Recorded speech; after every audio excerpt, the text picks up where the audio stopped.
Hi everyone. I have just realised today that yet again I completely did not do a weekly energies video last week. And so, like we did before when I missed a week, we're going to kind of deconstruct the week that was missed, and we're also going to have a look at the week ahead. But I think I'm probably going to be doing quite a lot of chatting here in this video because I'm acutely aware of the energies at play at the moment. Let's put it like that, right?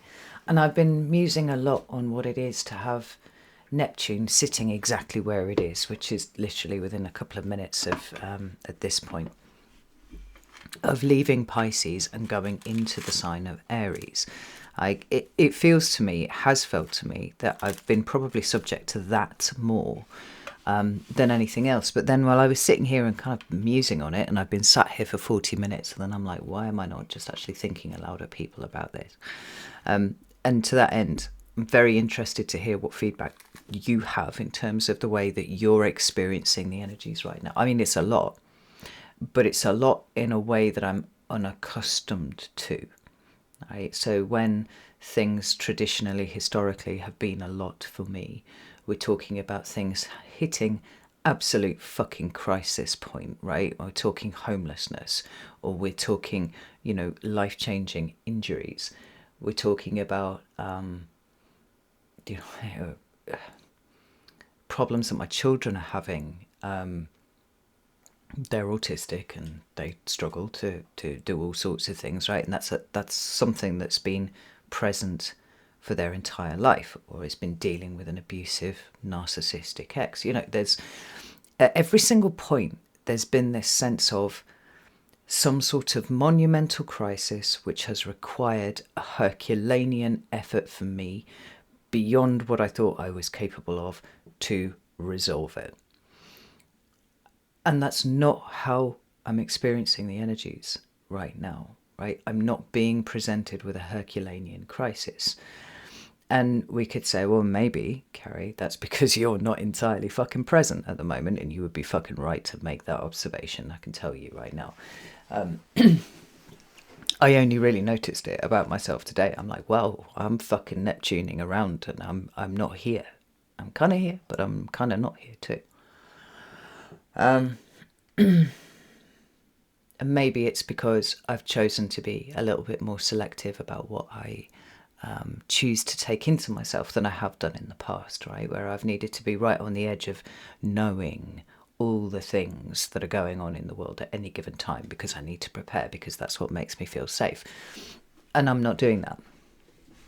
I'm not engaging really at all. I've seen a couple of things, but I've chosen very deliberately to immunize myself against that and focus on what is entirely fucking real. And what is entirely fucking real is what is in front of me. My kids, my dogs, my family, more widely, my partner, my house, my vegetable garden, things like this. It's the most interesting chop wood, carry water moment I think I've ever experienced. And the energies are insane. They're absolutely fucking insane at the moment. And I don't know if this is creating some sort of dissociative state whereby I can only focus on these things here. And thank God there is no fucking crisis for me to respond to, because would I have the wherewithal right now to do so? I'm not entirely sure that I would. But certainly not in the way that I have traditionally dealt with things that have required my attention.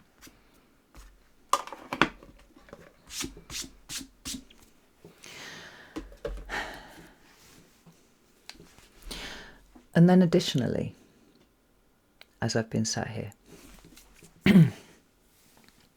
I've been musing on the retrograde energies, right? And this reassessment of value, which is what I think truly the Venus retrograde stands for, right? It's the reassessment of value. What is real, what has value, what brings value to your life, and what is insubstantial, what has been unduly fed, unduly elevated in your life, when it isn't actually something that gives you anything, right? There's no warm fuzzies from it. And we have the Mercury retrograde. Now I thought, because I'm a bit weird like that nothing really seemed to be happening. And that was what started off a whole chain of thought processes in my head that ended with maybe everything is happening. Let me explain. The absence of crisis, the absence of extreme reactivity, the absence of a need to get in amongst it and sort out a fucking problem. Like whether or not I have sown the seed of that problem, or whether that seed has been sown at me by somebody else, right? It's not there. Now there's a chicken and an egg thing going on here. Is the reason why I'm feeling like I'm not really being largely affected by anything, because nothing's happening, or because I myself have changed to such an extent that I'm now focusing on the things that are actually real and the things that are actually important.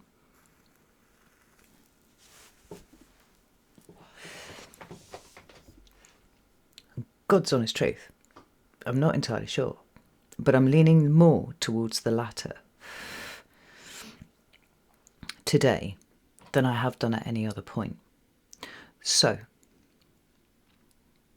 entirely randomly, I ended up having a conversation with my partner last night, yesterday afternoon, and only in the having of that conversation did I realise that half of the things that I said in that he had never heard before.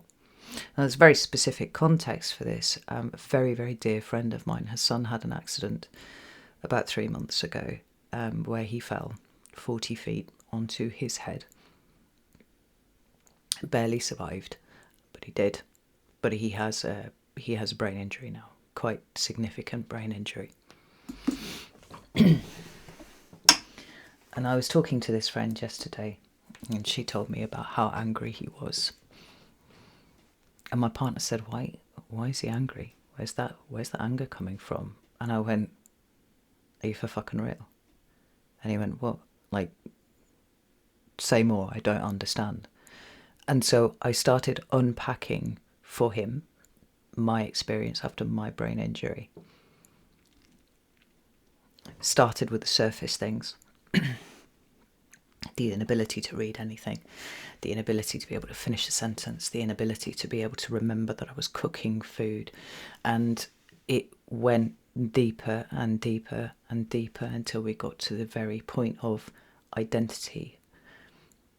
Who are you if you can't remember things that have happened in your life? People that you have loved, people that you have lost, people that you have hated. All these little ways in which we define who we are,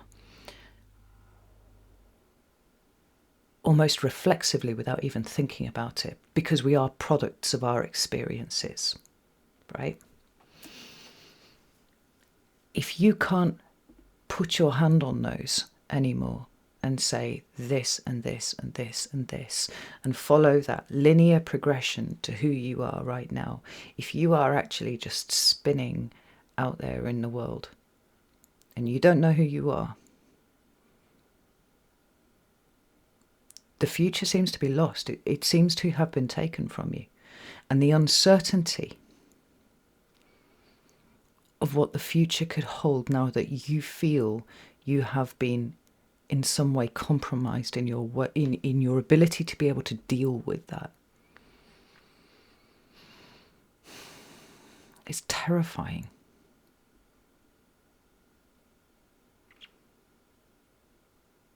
And by the time I finished telling him all of these things, and he was kind of looking at me like, holy shit, I had no idea.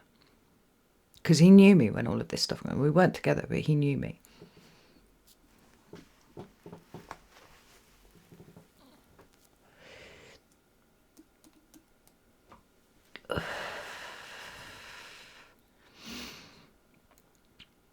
left me so exhausted, I ended up actually having to lie down for pretty much the rest of the afternoon. I tapped into things that I didn't even remember up until that point, that I had experienced, that I had felt. But it all came out in a big flow, in a big torrent, and I was like, holy shit. And even now, where there's little moments where I'm a little bit snippy, and it does happen, believe it or not, is usually when the kettle's going and the washing machine's going and I'm trying to cook dinner and little people are trying to talk to me, and then somebody drops a saucepan, and for a split second I want to die because there's just too much fucking information, too much coming into my brain. It's just like that, just like, right? It's die or explode, something like that, right? And then I pull myself back into my body and I'm like, okay, I'm here. Because the brain injury has left me very, very sensitive to noise, very, very sensitive to too much stimulation, right? Just the contemplation of all of this stuff, the recognition that it's still very much operative, right, seems to me to be very much of the nature of the Mercury retrograde, of the Venus retrograde. I mean, we're in a year 9.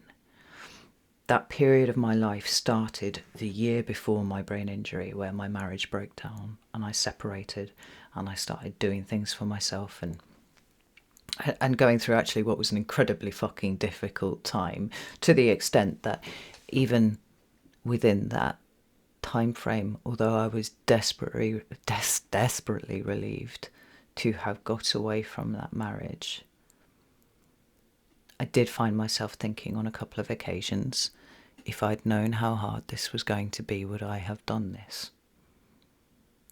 Was it not just easier to put up with it the way that it was? And I really sat with that. And eventually I came to the same conclusion every time, and that was, no, I think even knowing how hard it was going to be, I would still do that. That happened in a universal year 1. We're now at a universal year 9. So we are going back over. And and if you're interested in looking at that for yourself, think back to what was going on in 2016 for you. What started, what had ended, but what started. Because this whole 9-year cycle is coming to a completion this year. And so if you are thinking about things from the past, if you are sitting there contemplating value, if you're sitting there and going, why is nothing happening? Maybe everything is happening. But it's happening in here. It's not happening out here. You don't need it to happen out here anymore. All of the big stuff is in here.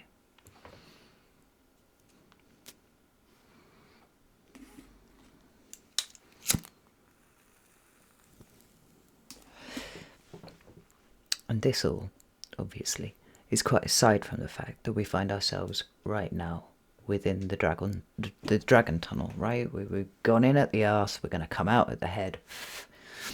Lunar eclipse, solar eclipse. And everything is surreal as fuck right now. Peak Pisces, Neptune, right? Which is all squaring my Neptune in Sag at the moment, which is in my 12th house.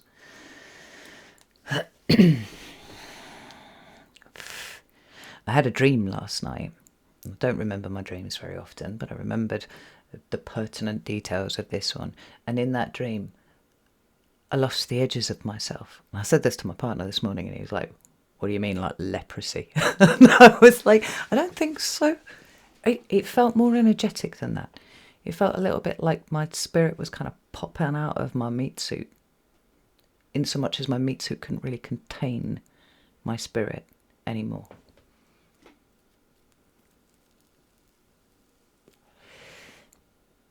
And I remember trying to kind of shove it back in just a little bit.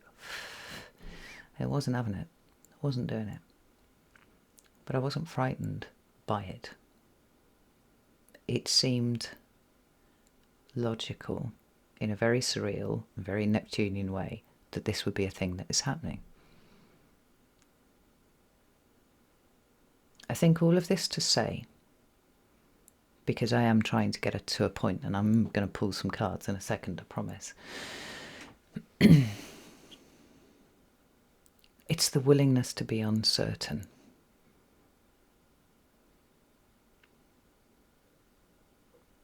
I feel like that's a gift that just keeps on giving, particularly today, March 2025, where everybody claims to know the answers for things and everybody's looking for a certain kind of truth, right? Whether it's coming from, files that are finally being released, or whether it's coming from conversations that you're having with your significant other, or people that might have just popped up from the past for you.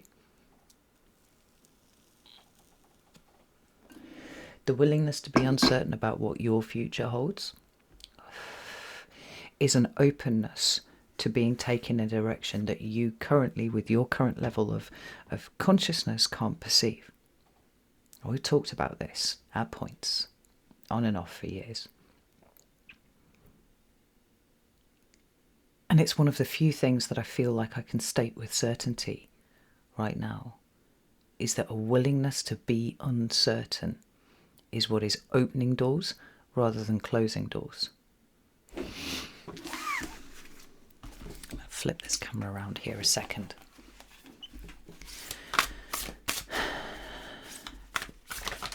There's something so fucking elegant about what is happening right now.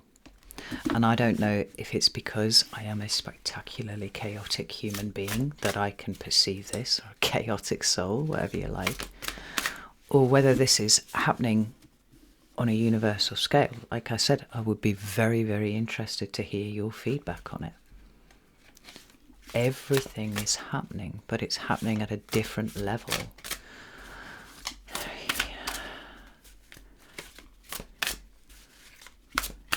Than we, with our previously lower version of consciousness, were able to perceive.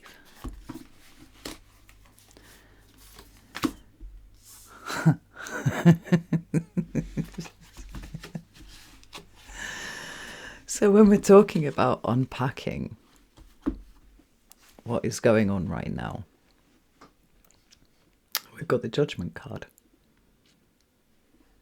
Now you can look at that Judgment card, and from your current level of consciousness, if you are looking particularly at things only from a material position, it feels a little bit like ethics have been turned on their sides. And it doesn't matter what side of the political divide you sit on, right? Because there's shit going down everywhere. Again, I would reiterate, politics and spirituality, true spirituality, really have nothing to do with each other. Right? Whether you're a good person is not something that is to be found only on one side of any particular political divide. It's an arbitrary division. But if we look at this from a more powerful spiritual position, right, we've got this 90-degree turn on what we thought we stood for, on what we thought we were about, on what we thought, who we thought we were. And there's something very solid about the perception of judgment, right? And maybe that's because when we exercise our judgment, we tend to be falling on the side that we feel more certain about. But in reality, judgment is something altogether more liquid than that. And we have the Knight of Cups at the bottom of the deck. We've got Pisces. Of course, we've got Pisces. And this conversation that's going on backwards and forwards between the sign of Pisces and the sign of Aries, as things drift backwards and forwards over this 0 point, where things are changing, is a beautiful representation of exactly how I'm kind of feeling right now, right? When everything was in Pisces and we were kind of coming to a state of completion, we were doing it from a particular level of consciousness, and then things took over into Aries, and then they come back into Pisces, and you're like, no, this is altogether more fluid than we thought it was. It's altogether more ripe for change than we thought it was. We ourselves are much more ready for the kind of incredibly powerful changes that a new set of eyes on what it is to be us can bring. I have no idea if I made that sentence correct, by the way. I just kind of lost the thread of the sentence halfway through.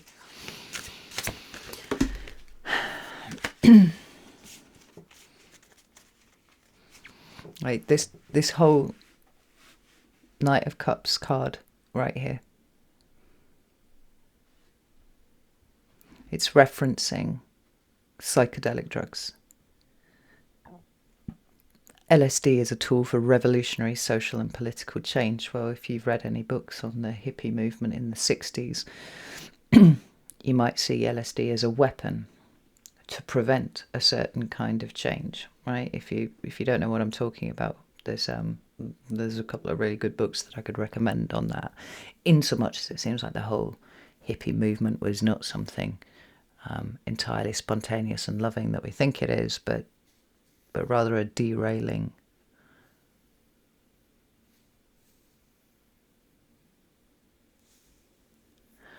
One Flew Over the Cuckoo's Nest. Right here, we're talking about madness, we're talking about 12th house stuff, we're talking about incarceration and how we liberate ourselves from it.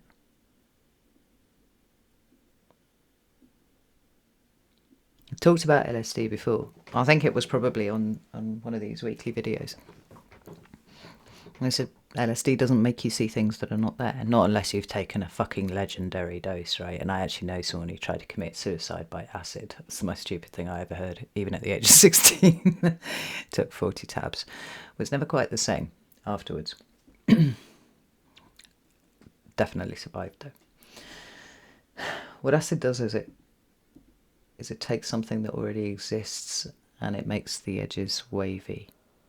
And if you give yourself to it, you can just disappear into a world. But you sharpen up your eyes and everything comes spinning back, right? Okay. And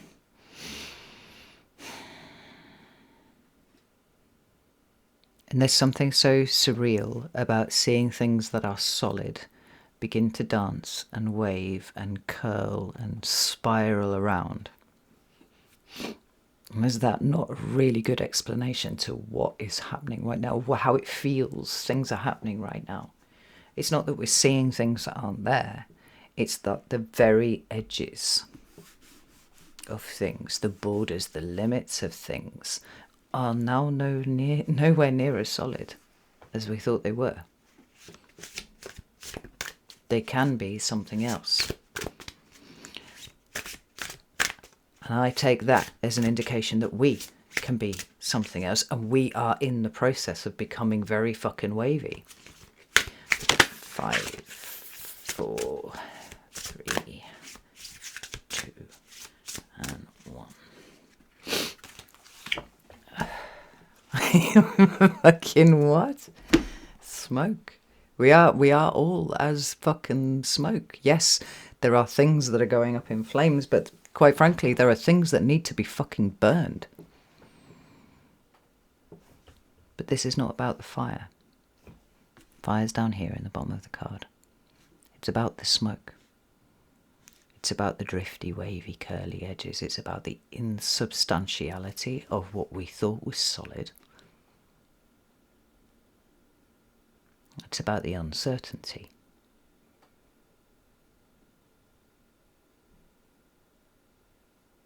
It's very difficult to see an outcome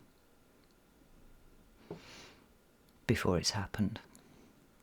It's much easier to see that in retrospect, and that's where we are. I put a post on Instagram this week asking people how they were staying sane. I'm not entirely sure that I am sane, and I think that's probably the healthiest place for me to be right now.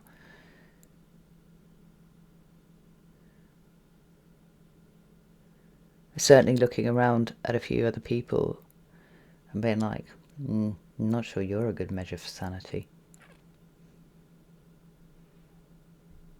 It's just people that I know sort of at a distance.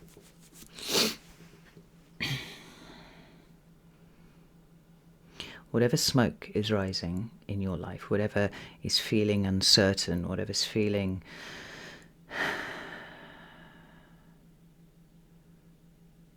insubstantial or becoming insubstantial, it is as a smoke signal, I think, that is saying it's all going in the right direction.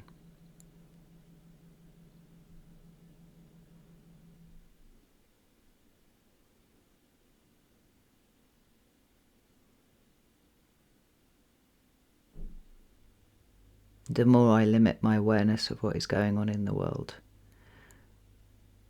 the more canny Neptunian I'm getting with things. But that feels like it's the right place to be. It's like an acid trip without the chemical intervention.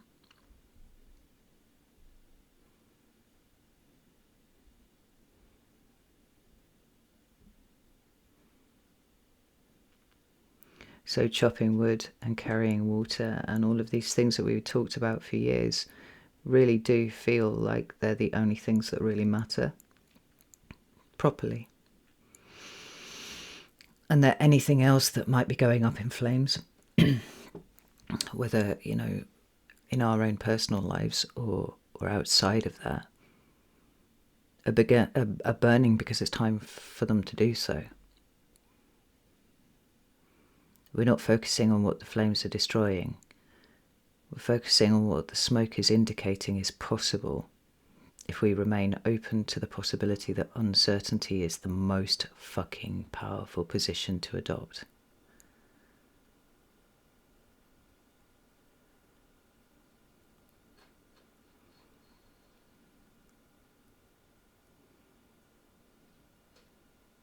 It's very difficult to have a conversation with me at the moment. Luckily, my partner's a Sag, so he just rides that wave. It's not a problem. I think he kind of enjoys it because he doesn't know where it's going to fucking go. But next week sees us, right? So 24th to the 30th of March sees us moving into the home stretch. At least as far as the eclipses go. We have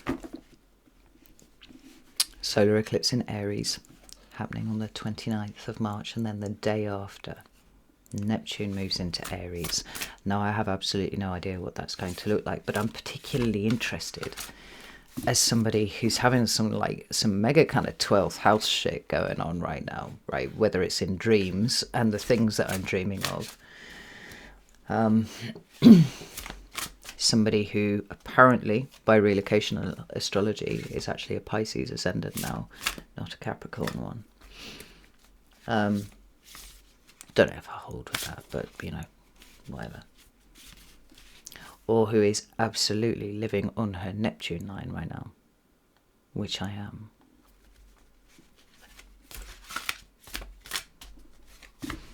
I think whatever starts with Neptune will be slow because it's an outer planet, but it will be significant. And I think it won't take too long before we start to see what that looks like versus how very fucking surreal Neptune in Pisces has been. It's era-defining change and movement when all the outer planets, take up a different home for a period. Well, all of them, any of them, and it's happening with all of them. So shit's changing, right? 5, 4, 3, 2, and 1.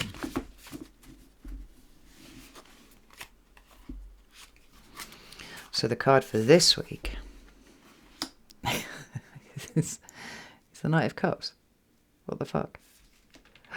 The other one was the Page of Cups. It doesn't really make any difference for me because the Knight and the Page are kind of like different levels of Pisceanness. I've said this a lot. Knight of The Page of Cups can't be Scorpio and it can't be Cancer. Ergo, even though there's no strict astrological correspondence, it is the Page. So we already had the Page. And I do traditionally already associate that with Pisces, but now it amps up this week because we have the actual Knight of Cups showing up. And here's what it says on this card, just in case you can't read it. Conspiracy theory, in quotes, acts as a derisive dismissal which serves to characterize counter-narratives as falsehoods or fantasy. Conspiracy is the normal functioning mode of government and other hierarchies. It's absolutely fucking bang on the money there. So, that's Aurelia, little Aurelia. She's such a bell end, honestly.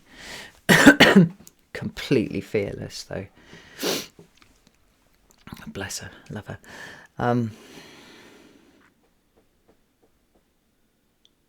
We may start to see the extent that forces are working together, but that doesn't necessarily mean that it's about the way that governments have been acting in lockstep, or the way that they, the big they, with a T, capital T, are plotting the demise of humanity. It could be something altogether much more fucking elegant, which is to say, that moment where you witness the underlying intelligence of the universe, when synchronicities are happening and you know, things are just put in your way that are the right things at the right time that you need them, where you have lucky happenstance, coincidence, or all these sorts of, however you want to call it, right? But they're all guiding you towards something. We could say that that was a spiritual conspiracy right there, right, between the universe and us as willing participants within that, right? A kind of conscious co-creation that comes from aligning. The card at the bottom of the deck is the Ten of Cups. It is another Pisces card, but it's about union and togetherness. This is the whole like anti-work manifesto here, I think.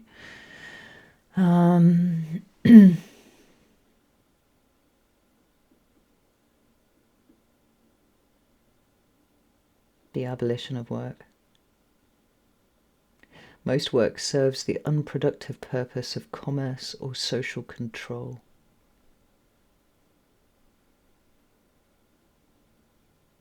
It's fascinating. This deck's absolutely extraordinary, by the way. And if it ever trips across your path, I would highly recommend having it.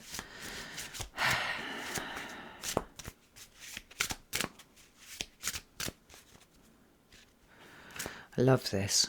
Return to handicrafts. It says right across the middle there. There's somebody who's just knitting her daughter a jumper right now. It's a big thing. I've talked about this.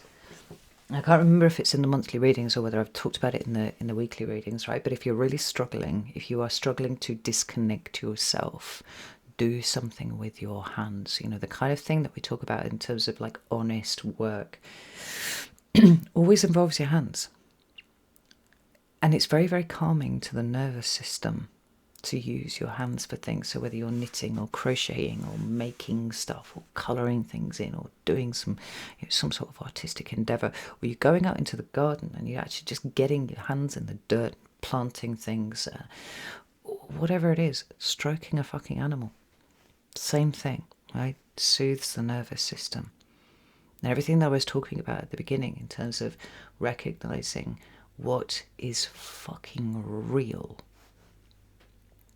It all starts there, right? Is it an intellectual and you know, endeavour where it's just your eyes and your fucking fingers just scrolling the internet, hijacking your dopamine system, right? Just drip feeding that to you so you feel exhausted and you can't do anything else. Or is it something that's using your hands? Because that is productive. This, not so much. So, seed. Fucking touche. And do you know why touche?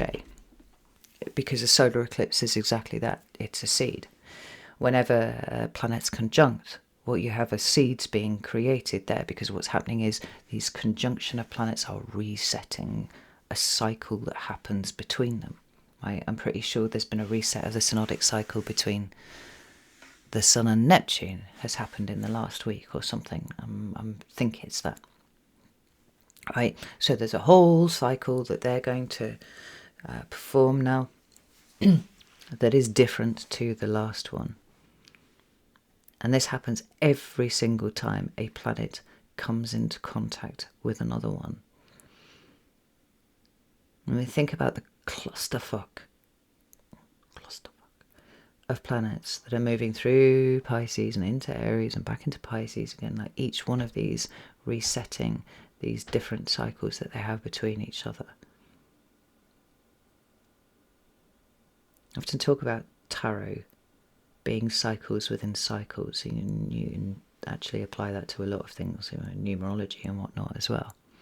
And sometimes these cycles are very small, right? They start here, they end there, done, finish. But sometimes you get 5 of those cycles that close out a slightly bigger one. And then 3 of those bigger ones will close out another one. The thing what we've got going on here is that all of the cycles are coming together at the same time. And they're reseeding something else. A new cycle that is not made up of the things that we've experienced in the previous ones. I'll bring your attention back to the fact that we're in a universal year 9 right now. We're ending 9 years of something, and I tell you, like 9 years absolutely encapsulates my shift from what my ex called a squashed cat to phoenix.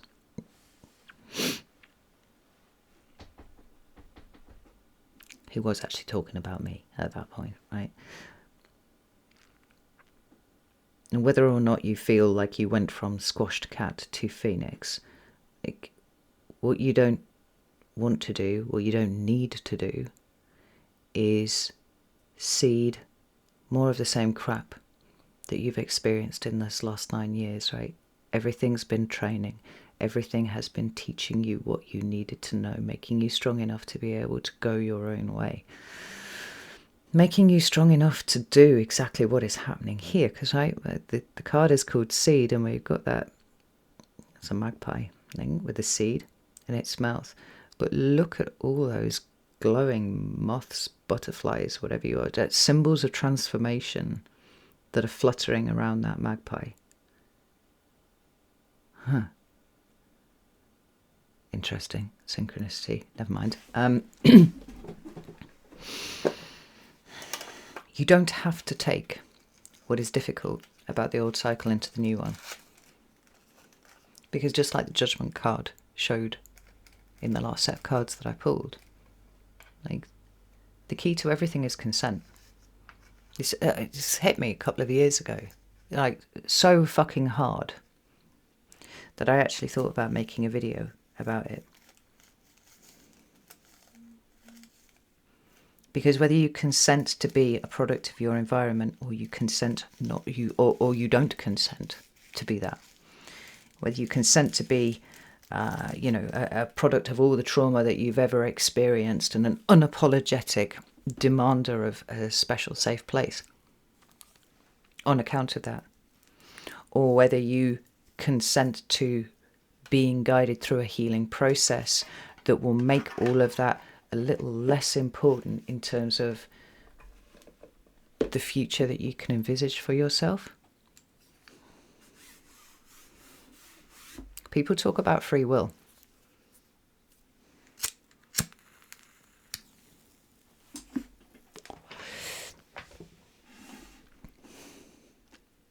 But I think the most powerful aspect of that is consent, or not, right? Do you consent? Do you not?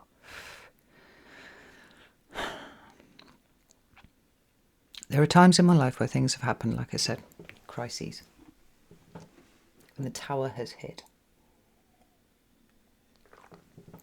And it's been like, fuck, now I need to do something about this. What's happening here is an order of magnitude more powerful.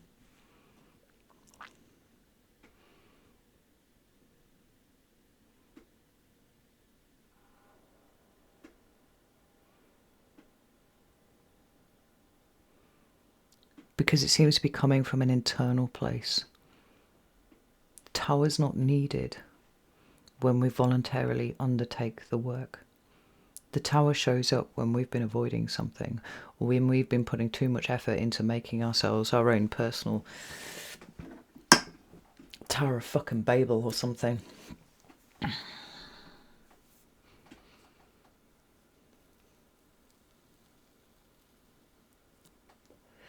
When we get to a point where we do not shy away from the changes that are presenting, when we do not fail to understand how important whatever it is that we're rolling around in us actually is, no need for a tower. I think when you can get to the point where whatever is going on in the outside world makes little to no difference to what you yourself intend to seed, to create, and particularly if some aspect of that is of service to other people, right? And being of service to people doesn't mean being a slave. It means you showing up in the best way that you possibly can, but also, maintaining good boundaries and saying sometimes, no, I'm not going to do that, right? These are our contributions to the collective unconscious. It's not about making everything run harmoniously all the time, because it can't. And sometimes conflict is necessary. But I digress.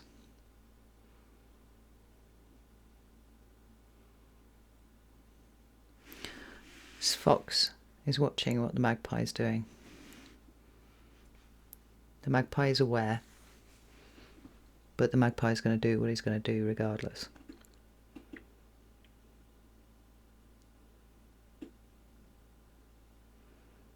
You're not a chicken, and you're not stuck in a hen house.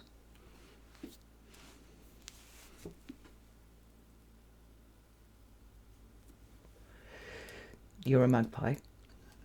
You can take off vertically. You are smart, and you have the tools, because this cycle of the last 9 years have given you the tools, and probably many cycles before that too.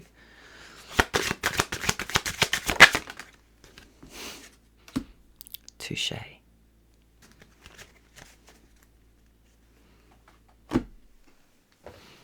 Temperance on the bottom, Magician as the main card.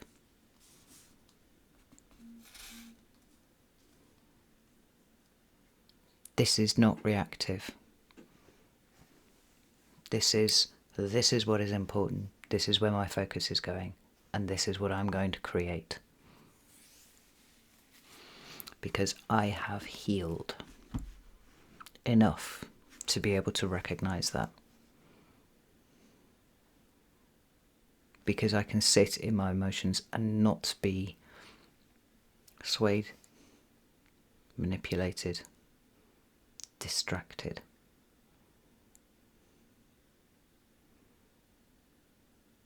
I'm sorry if this reading has seemed a little bit strange, but I have been in a very fucking strange mood for the last week. Didn't even realise, if I'm honest.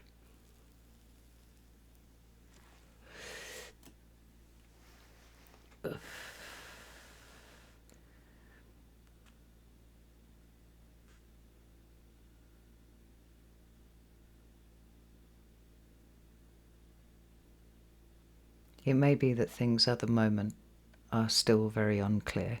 I think that that would be safe to say, and I don't think that necessarily the kind of clarity that we think that we want is coming in this next week.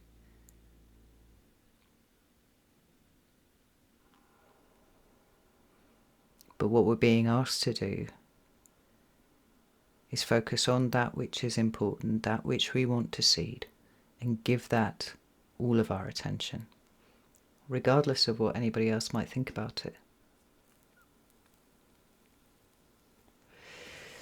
If you're doing it well enough, I would say in this next coming week, you'll be completely oblivious, actually.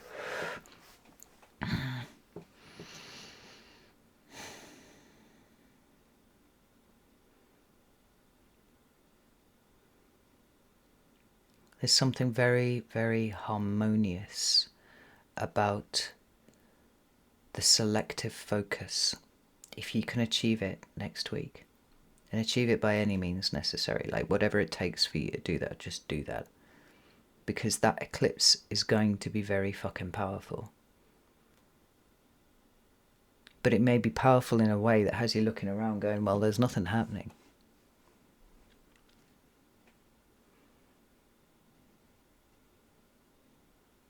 But it's an Aries. Nothing happens unless you make it happen. There's such a powerful point here of creativity igniting, of the willingness to seed something. And because this is the last eclipse from the Aries Libra season, it may be a continuation of a story that happened last year. But it could be taking you in a very different direction to what you thought it would look like. And that's okay, because we're all right with being uncertain. The energy of Aries is pioneering. It is explorative. It's risky. And you may feel like taking your eye off the ball of what's happening in the world is a risky move. And yeah, it might be. But with energies like the Magician around,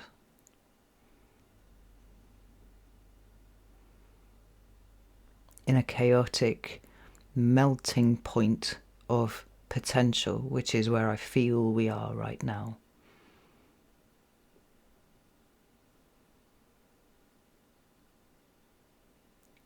it's sort of leaving me at this point where I'm thinking, like, none of us get out of here alive. There's a certainty right there. One of the few, right? Death and taxes and all that. And if you are so much more than an ambulatory meat sack, why the fuck are you allowing yourself to keep yourself small? To allow yourself to be distracted?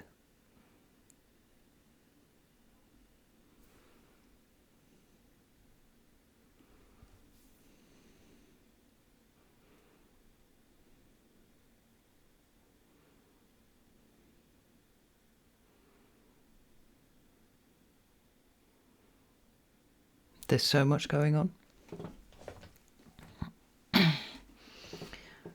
What I'm trying to do here for you today is in some way kind of synthesize all of that together so that you can see what the message is as far as I can see it, and it's uncertainty, it's risk taking, and it's like, why the fuck not? Why not just do that thing? If you don't know what you want,